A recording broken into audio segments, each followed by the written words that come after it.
avait de très bonnes dispositions de cœur malgré son jeune âge. Il avait pris la ferme résolution de se marier.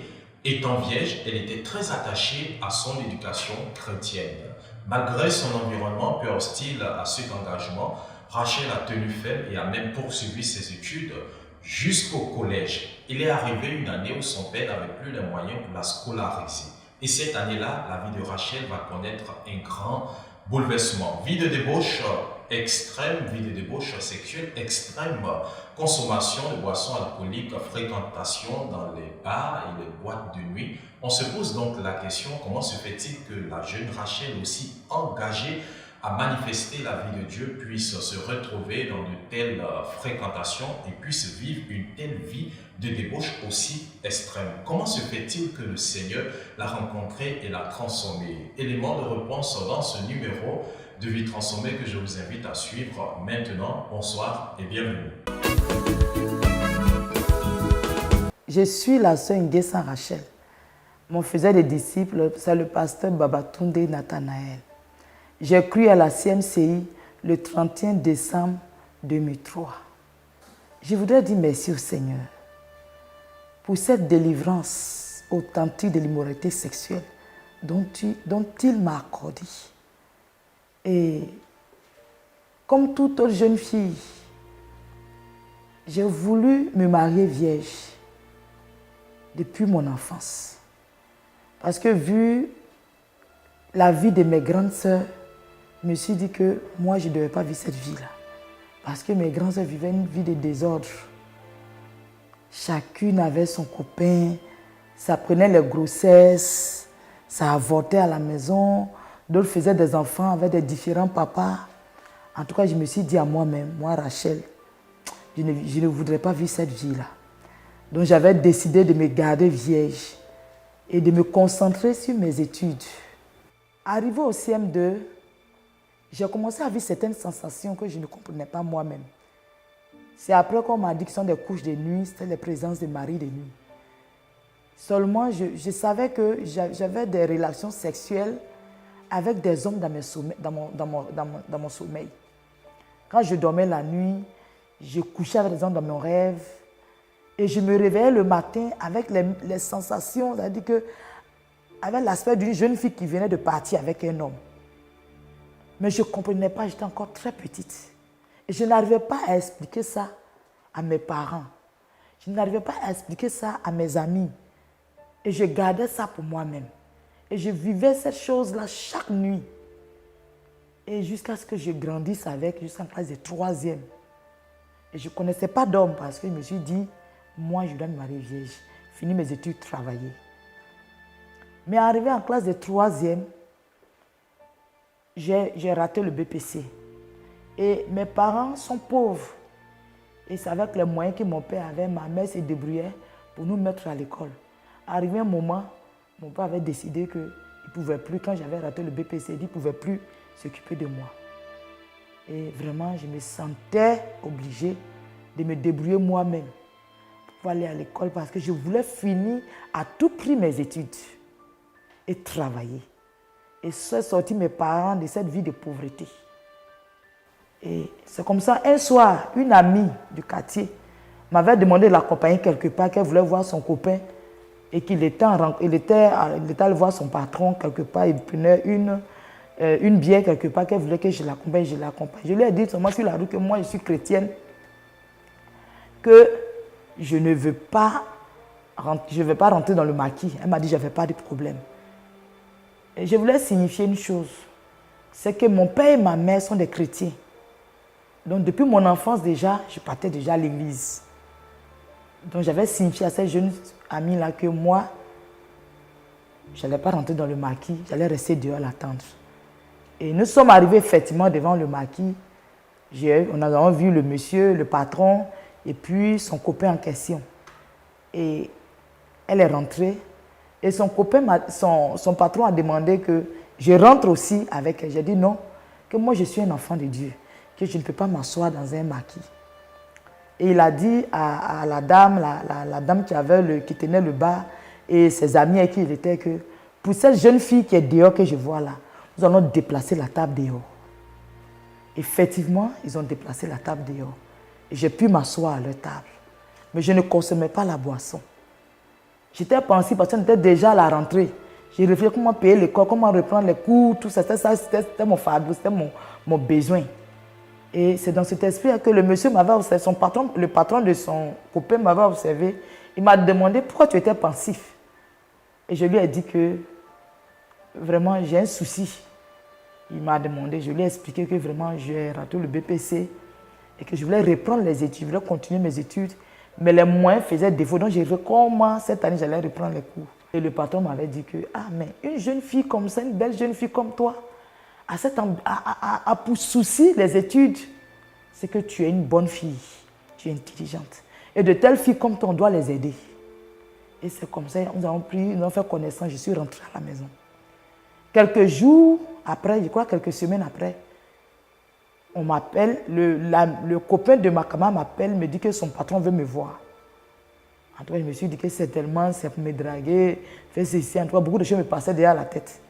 Mais à ma grande surprise, le monsieur me tend un billet d'entrée à l'école avec la tenue de l'EPS, la tenue de sport, plus la liste des fournitures, tout ce qu'il fallait, et l'argent pour pouvoir payer mes cahiers.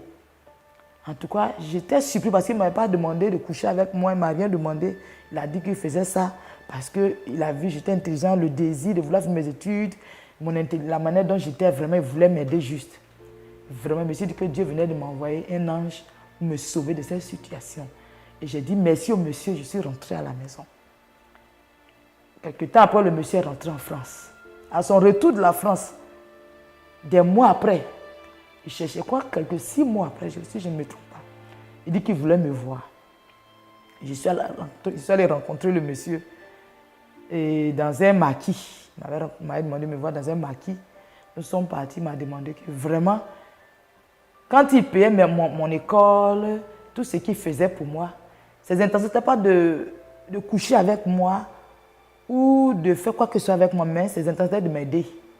Mais aujourd'hui, il sent le désir, il ressent des sentiments pour moi.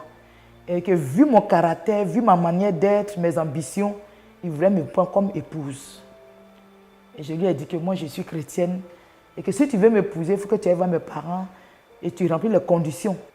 Effectivement, le monsieur a pris son oncle. Ils sont allés voir mes parents pour demander comment on devait faire tout ça. Et nous avons engagé une fille sexuelle. C'est comme ça, je suis rentrée dans le monde sexuel parce que je me sentais redevable au monsieur.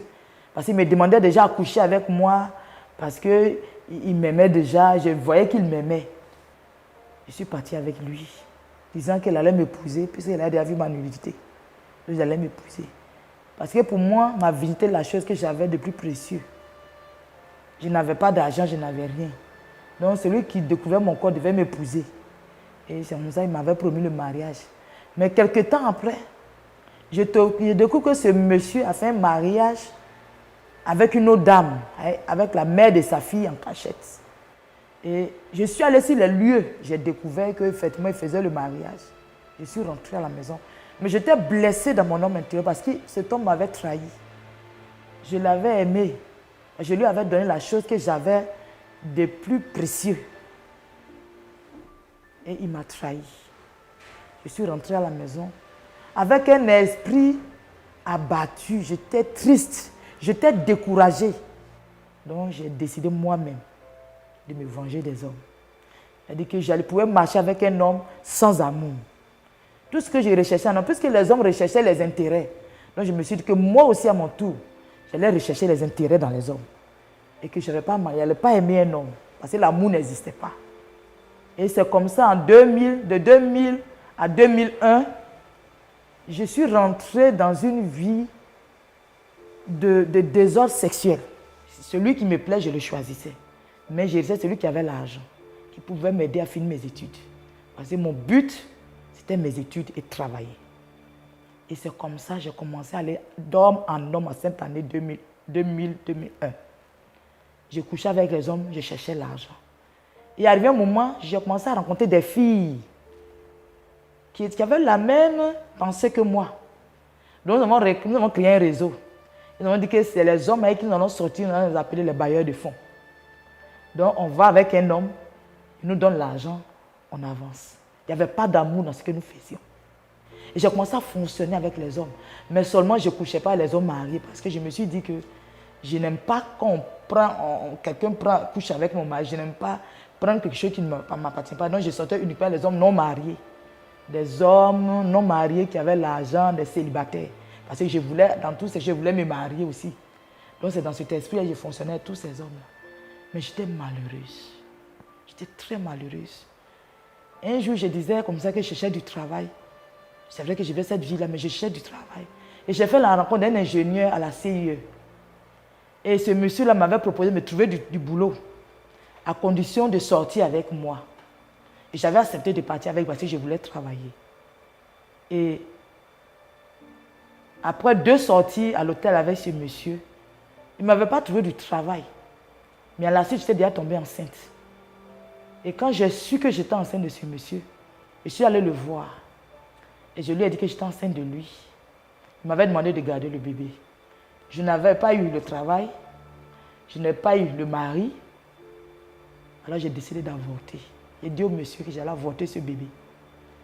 Parce que la grossesse était déjà très avancée. Mais j'ai dit que j'allais avorter ce bébé parce que je ne suis pas venue avec lui parce que je voulais un enfant. Je voulais travailler. Je voulais de l'argent. Et c'est comme ça. Je suis allée, puisque je me plaignais, et ce monsieur avait une concubine. Je lui ai dit que si tu ne me laissais pas avorter, j'allais aller voir cette dame-là pour lui dire la vérité. Parce que chez lui, il était célibataire. Oh, il vivait avec une fille, une dame qui venait à chaque fois. On était 2. J'ai dit, j'allais dire à l'autre. Et il avait accepté d'aller me faire avorter à 3 mois de grossesse. Et arrivé dans cette clinique-là, on m'avait fait endormir. On ne m'avait pas anesthésié. Le monsieur a commencé, il avait une anesthésie locale. Et il avait commencé à faire, non, pas anesthésie, il a commencé à faire un culottage plutôt. Et pendant qu'il enlevait le fœtus qui était là, il enlevait. Il ne me sentait plus sur le lit. Je sentais que je perdais tout. Et juste pendant qu'il faisait le culottage, jusqu'à 13h, c'est après qu'on m'a raconté, j'étais déjà tombée dans le coma. Et jusqu'à 13h du matin, de 8h, 9h par là, jusqu'à 13h, je n'étais pas réveillée. Donc les infirmiers étaient inquiets. Parce qu'ils pensaient qu'ils m'avaient perdu. Mais à leur grande surprise, je m'étais réveillée. Et ils m'avaient raconté ce fait-là que, après ton culottage, voilà ce qui s'est passé. J'ai pris peur. Je me suis dit que si je m'amusais, j'allais rester dans cette vie-là. Mais cette situation ne m'a pas empêché de continuer la vie que je vivais. Après ça, je me suis dit que j'ai laissé ce monsieur-là. Je me suis attrapé notre ingénieur informaticien. Parce que je voulais de l'argent pour mes études. Ce dernier-là aussi, j'ai vu qu'il m'avait trahi, je l'avais laissé. J'ai pris encore notre homme. J'ai commencé à vivre dans ce désordre sexuel. Maintenant, j'étais misérable, j'étais malheureuse. Même si je partais quelque part, que je voulais travailler, j'avais le désir de travailler. Dieu m'a fait la grâce d'entrer dans une boîte informatique. Une amie qui est partie au Canada m'a donné sa place dans une boîte informatique parce que j'avais fait la comptabilité. Donc, j'avais fait un G2, donc j'avais une notion au moins de l'informatique.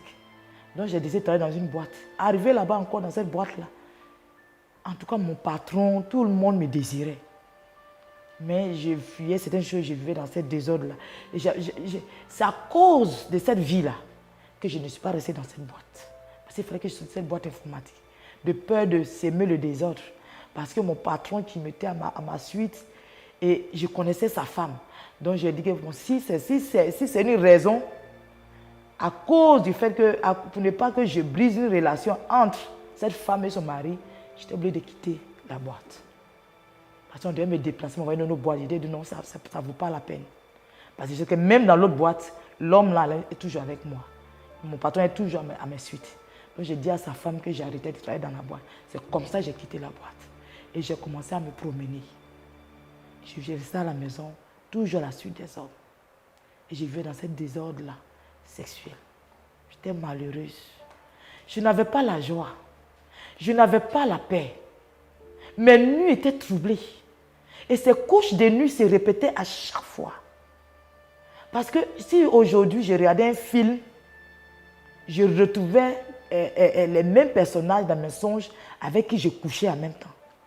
Et les hommes que je couchais, les maris de nuit pouvaient prendre le visage de ces hommes-là dans mes rêves et coucher avec moi. J'étais perdue.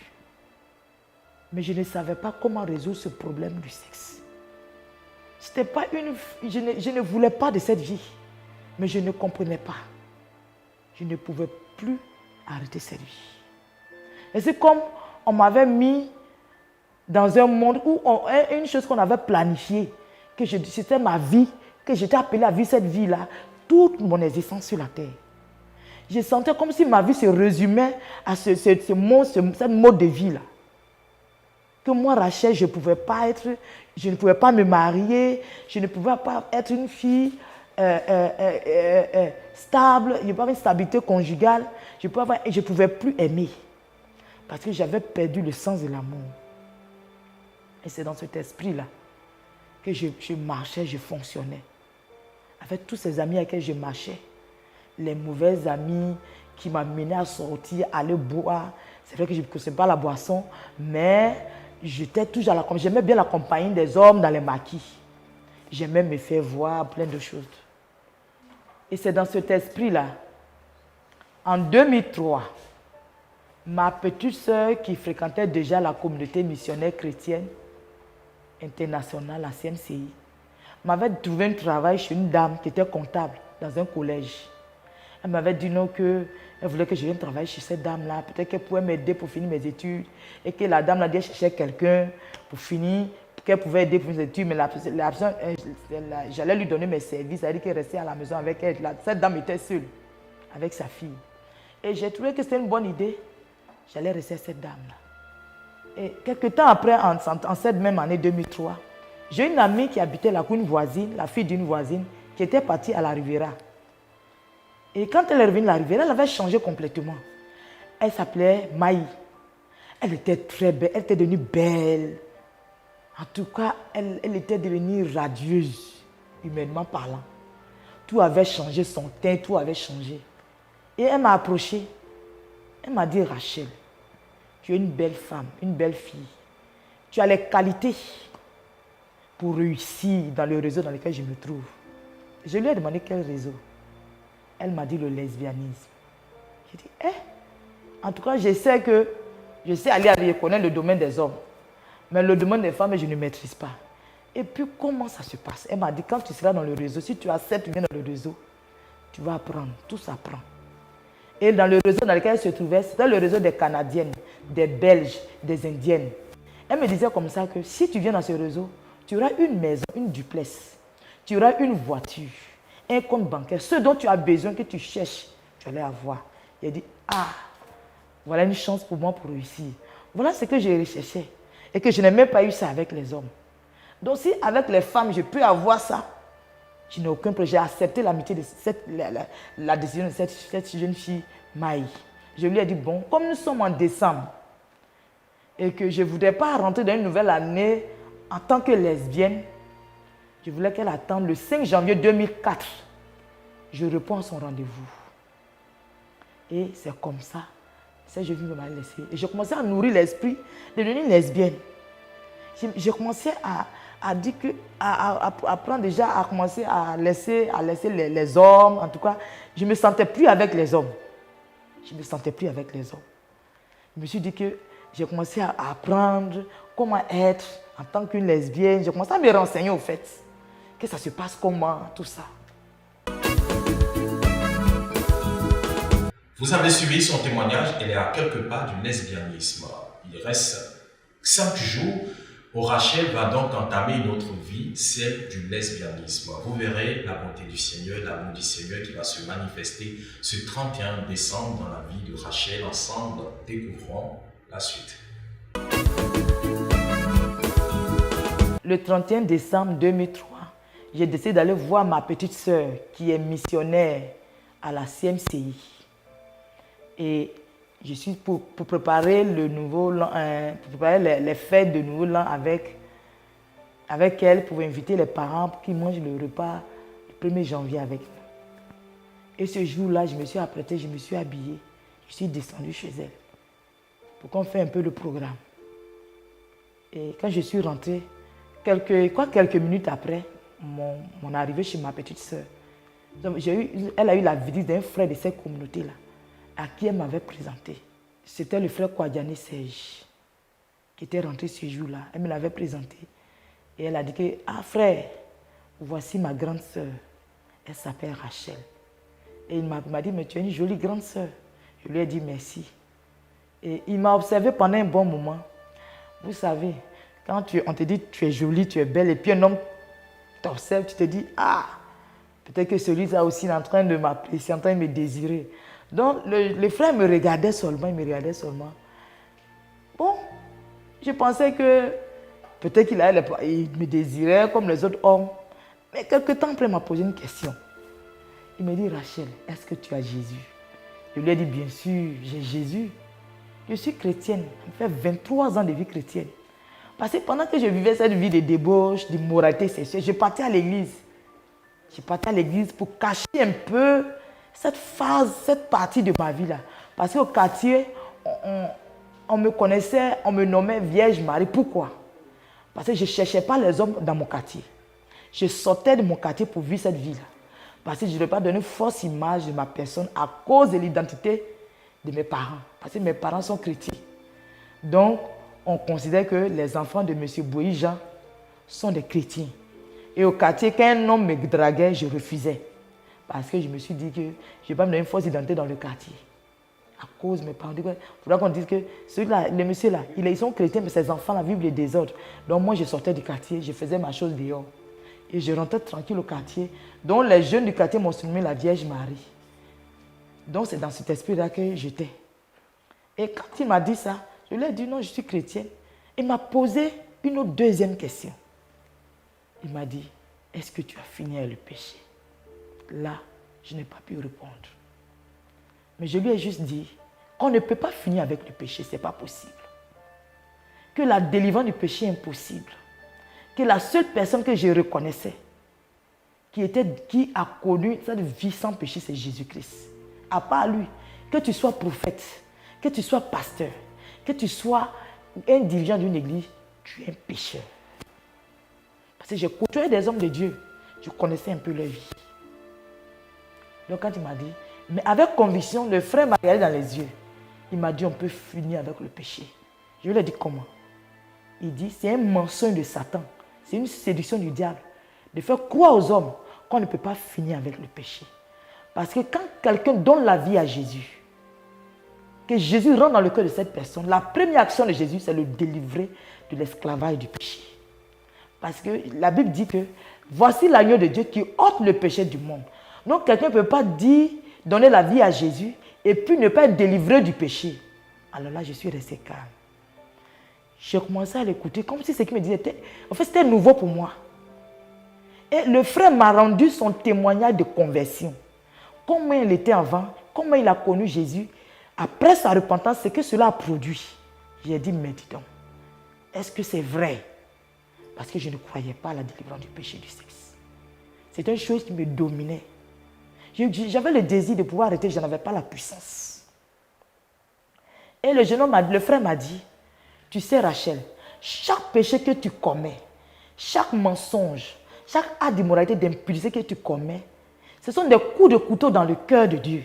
Ce sont des blessures que tu causes au cœur de Dieu. Et ces péchés-là ouvrent la porte aux démons, aux esprits, à la sorcellerie dans ta vie. Et mes larmes ont commencé à couler. J'ai senti une tristesse dans mon cœur.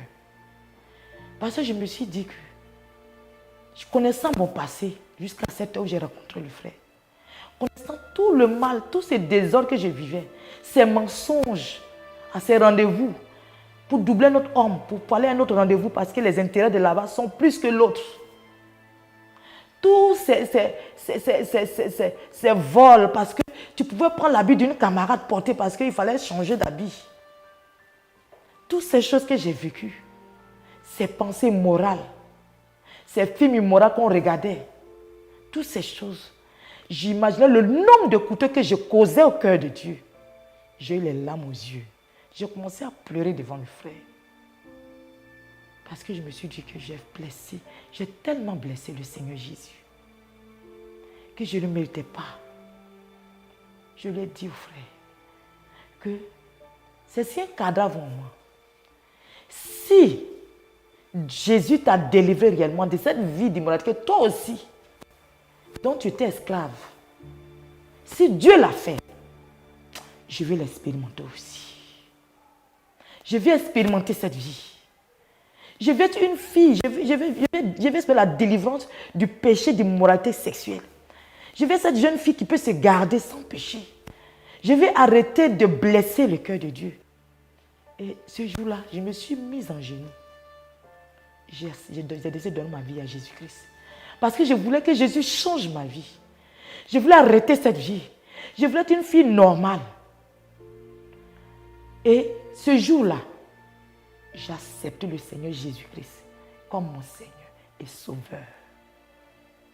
Il m'a dit que je devais faire la repentance. Parce que c'est le moyen par lequel je pouvais expérimenter cette vie-là. Et après m'avoir conduit à Christ, il m'a demandé si j'avais un homme dans ma vie. C'est vrai. À cette époque-là, en cette année 2003, j'avais 2 hommes dans ma vie. J'avais mon patron au service à la zone, notre chef personnel, avec qui je sortais à cause du travail. Et j'avais un deuxième au quartier avec qui je vivais, qui était mon copain même. On appelle dans notre langage notre titulaire, le titulaire. Et il m'a demandé, est-ce que cet homme avait mal? J'ai dit non. Il m'a dit, pour que j'expérimente cette vie avec le Seigneur, il faut que je rompe ces relations. Et j'avais accepté de rompre ces relations. Ce jour-là, je suis rentrée à la maison. Et j'ai rencontré mon copain, celui avec qui j'étais. Il s'appelle Dosso. Je lui ai dit, Dos, vraiment, il faut que je te parle. Je l'ai fait asseoir sur le lit. Je lui ai dit, j'ai rencontré Jésus. Pourquoi? D'abord, je lui ai posé la question. Est-ce que tu veux vraiment m'épouser? Il dit oui. Il dit, est-ce que tu es prêt à faire ma dot? Il a dit non, Rachel. Que tu sais, il m'a dit non. Bon, nous sommes encore très jeunes parce que j'avais 23 ans à cette époque-là. Il m'a dit non, nous sommes encore très jeunes. On a tout le temps, ça va venir avec le temps. J'ai compris que je n'avais pas d'avenir avec cet homme. Et que il fallait choisir Jésus. Il fallait rester avec Jésus. Donc j'ai regardé ce jeune homme dans les yeux. Je l'aimais. J'étais amoureuse de lui. Amoureuse de lui, c'est-à-dire que j'avais des sentiments pour lui. J'avais un autre, mais celui-ci, j'avais des sentiments pour lui. Et je voulais fonder une vie avec lui. Mais je lui ai regardé dans les yeux. Aujourd'hui, j'ai rencontré un jeune homme qui m'a parlé de Jésus-Christ. J'ai donné ma vie à Jésus. Et à cause du fait que j'ai donné ma vie à Jésus aujourd'hui, toi avec moi, c'est terminé. Mais il m'a dit, mais Rachel, donc tous les jours tu es ici, tu vas à l'église, tu vas à l'église là. Donc tu n'as jamais donné ta vie à Jésus. J'ai dit oui, je n'ai jamais donné ma vie à Jésus. Pourquoi? Parce que cette vie dans laquelle je vis avec toi, à l'église on appelle ça impudicité. Et c'est le péché. Donc tu ne veux pas vivre une telle vie et puis dire que tu as Jésus. Mais c'est maintenant que j'ai donné ma vie à Jésus. C'est la raison pour laquelle toi avec moi, ça ne peut plus marcher. Il n'avait pas pris ça au sérieux. Parce que pour rien, tu es avec ta copine, elle sort, elle rentre, et puis elle te dit qu'elle a rencontré Jésus. Et puis elle te dit c'est fini. Il était surpris. Il prenait ça comme un jeu. Il disait que je jouais, mais je plaisantais. Mais j'étais très sérieuse. Parce que je voulais expérimenter cette vie de délivrance du péché. Parce que j'étais fatiguée, effectivement, de cette vie de débauche. J'étais fatiguée. Parce que tout l'argent que j'ai cherché dans ce monde ne m'a rien apporté. J'ai signé déjà un contrat de lesbianisme. Parce que je me suis dit que l'argent, j'allais avoir plus. Et ce jour-là, je suis rentrée, j'ai commencé à plier mes affaires. J'ai pris mes vêtements. J'ai mis dans un sac. Et j'ai pris la porte. Mais arrivé au seuil de la porte de ce monsieur, j'ai levé un sujet de prière au Seigneur. Parce que je me connaissais. ce n'est pas le premier homme que je venais de connaître. Et je me suis dit que si le témoignage du frère qui a expérimenté la délivrance du péché était vrai, cela m'a poussé à lever ce sujet et prier au Seigneur. J'ai dit au Seigneur, le jeune homme derrière moi que je suis en train de laisser, je l'aime. J'ai des sentiments pour lui. Mais après avoir entendu cette parole, cet évangile, j'ai pris une décision. J'ai fait un choix. Et c'est lui que j'ai choisi aujourd'hui. Je ne sais pas comment il va s'arranger. Mais que les sentiments que j'ai pour ce jeune homme dans mon cœur, que cela disparaisse.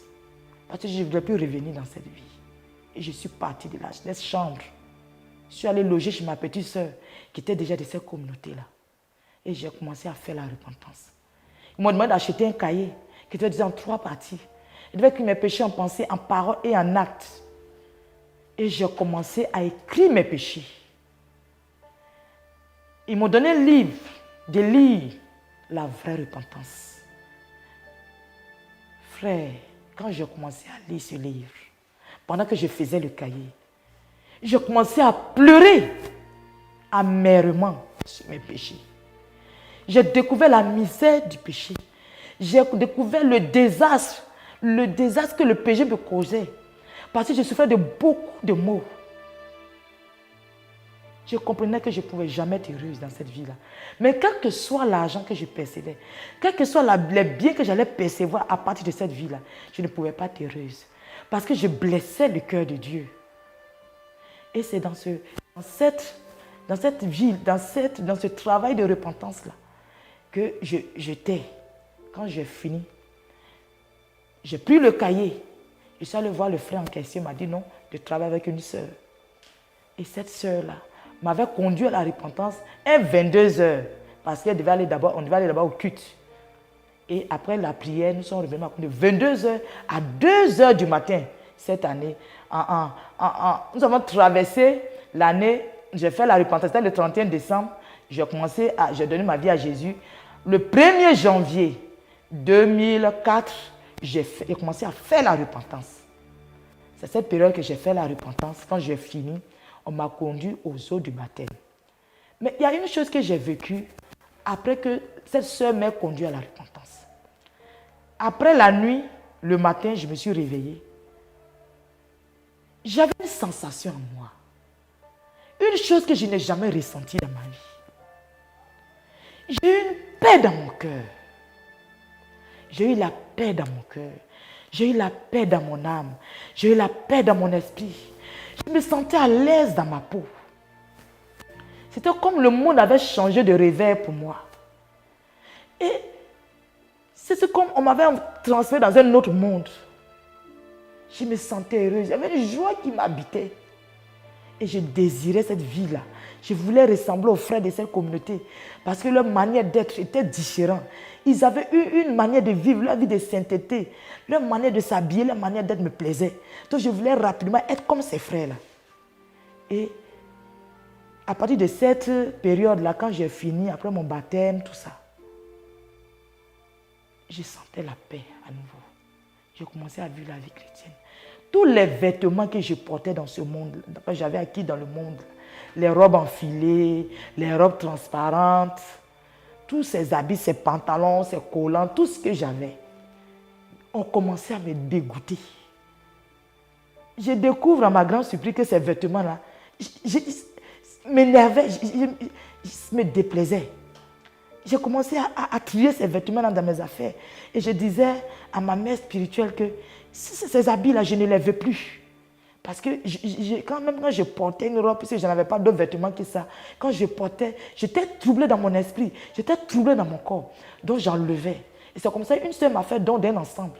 Parce que je disais que je ne me sentais plus à l'aise dans ces vêtements-là. Et un frère me disait qu'on devait brûler ces habits-là. Et j'ai ramassé toute cette valise d'habits, tous ces vêtements, je les ai fait brûler. Et je portais maintenant des habits décents, ou dans lesquels je me sentais à l'aise. Je me sentais heureuse parmi les frères. J'avais la paix, j'étais heureuse. Et maintenant, je devais travailler pour pouvoir payer ma pommade, pour pouvoir prendre soin de moi. Les bailleurs de fonds n'étaient plus là. parce que j'avais choisi Jésus. Et ma mère spirituelle qu'on appelle faiseur me disait que désormais, il fallait que je me choisisse le beurre de karité comme une pommade. Il fallait que j'essaie de me tresser les tresses africaines, comme on appelle long, parce que je ne peux plus faire les belles coiffures, aller au salon 3 fois dans la semaine. Je ne peux plus prendre les produits par gamme. Mais j'étais heureuse. J'étais heureuse de me pommader avec le beurre de karité. J'étais heureuse de prendre justement l'huile d'Inor, de me pommader avec, de me faire des longs. Je me sentais heureuse parce que j'avais rencontré Jésus. Plus jamais, je n'ai eu de rapports sexuels avec un homme jusqu'à ce que je rencontre, Dieu me fasse la grâce, qu'un homme, un frère merveilleux, désire m'épouser, fait ma demande. Je n'ai plus de rapports sexuels avec un homme, même pas en pensée. J'ai perdu même cette manière comme me dit, comme si on me demandait comment on convoite, j'ai des problèmes. Je n'arrive plus à regarder quelqu'un et puis le convoiter, le désir, je n'arrivais plus à faire ça. Le seul désir qui m'habitait, c'était de plaire à Jésus. Parce qu'il m'avait donné une vie que je ne pouvais pas avoir avec l'argent, avec les biens de ce monde. Il m'avait donné une paix que je ne pouvais pas avoir même en sortant avec mes amis dans les boîtes. Je n'avais pas cette paix-là que je venais de recevoir. Donc mon seul désir, c'était de satisfaire Jésus-Christ. Parce que j'étais réellement tombée amoureuse de Jésus. Toute mon existence, je lui ai dédié ça. J'ai dit à Jésus, cette beauté, je te la dédie. Et au lieu que je ne peux plus utiliser cette beauté pour le monde, je te dédie cette beauté. Je te consacre cette beauté. Je te consacre mon corps. Jusqu'à ce qu'un jour tu décides si je dois me marier ou pas. Alléluia. J'ai eu la paix. J'étais une femme heureuse. Et l'année 2004, je fais la rencontre de cet homme. Mais après ma rencontre avec Jésus, je ne suis plus jamais retournée à ce rendez-vous de cette fille lesbienne. Je pouvais dire que Jésus-Christ, dans son grand amour, m'a arraché des griffes du lesbianisme. Parce que si Jésus n'avait pas intervenu ce 31 décembre 2003, j'étais aujourd'hui une lesbienne, peut-être de grand nom.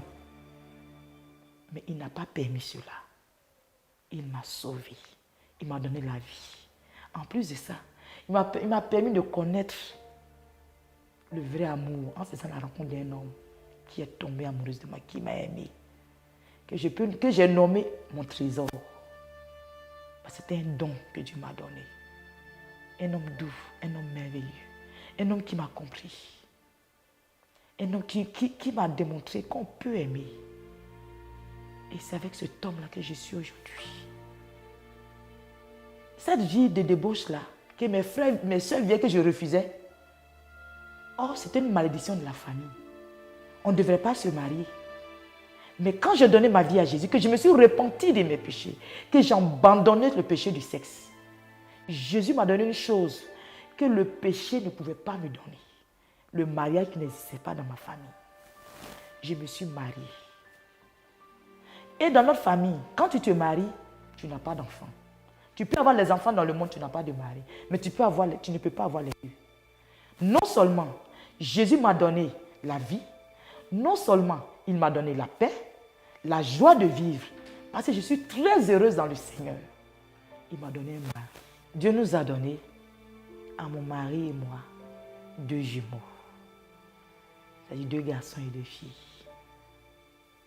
Et il ne s'est pas arrêté là.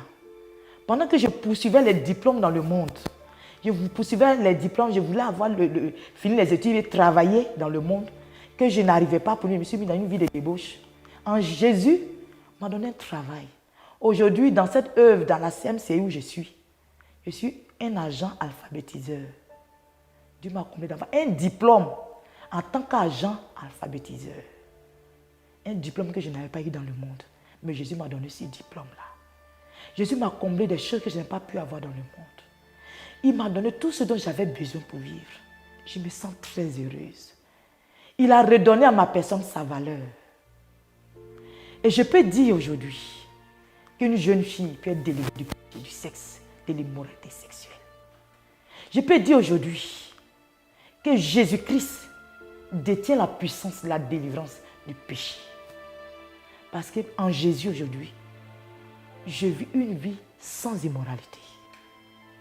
Je ne désire aucun homme que mon mari. Je n'ai même pas de pensée morale vis-à-vis d'un autre homme. Une chose que je ne pouvais pas avant. Je reconnais que Jésus délivre, que Jésus sanctifie, Jésus purifie. Jésus rend capable de vivre une vie de sainteté à tous les niveaux de ma vie. Je vais bénir son Saint-Nom ce matin. Je vais lui rendre toute la gloire. Lui qui a donné un sens à ma vie. Et il peut le faire pour toutes les jeunes filles. C'est possible. Parce que Jésus-Christ seul détient la puissance de la délivrance. Amen. Nous continuerons de proclamer que le Seigneur Jésus-Christ est bon, il sauve, il délivre, il libère et il transforme. Rachel est une femme transformée depuis qu'elle a rencontré authentiquement le Seigneur Jésus-Christ. Celle que le diable avait prévu détruire, aujourd'hui est une femme restaurée, épanouie. Voici ce que le Seigneur fait, voici les bienfaits que le Seigneur accomplit dans les vies. Il peut aussi le faire pour toi. Nous pouvons t'aider à rencontrer personnellement le Seigneur Jésus-Christ. Écris-nous sur ces différents numéros qui s'affichent en ce moment au bas de ton écran. Nous sommes à la fin de ce numéro. Nous espérons que vous avez été encore une fois de plus édifiés. Sur ce, nous nous donnons rendez-vous pour un prochain numéro de Vie transformée. D'ici là, portez-vous bien.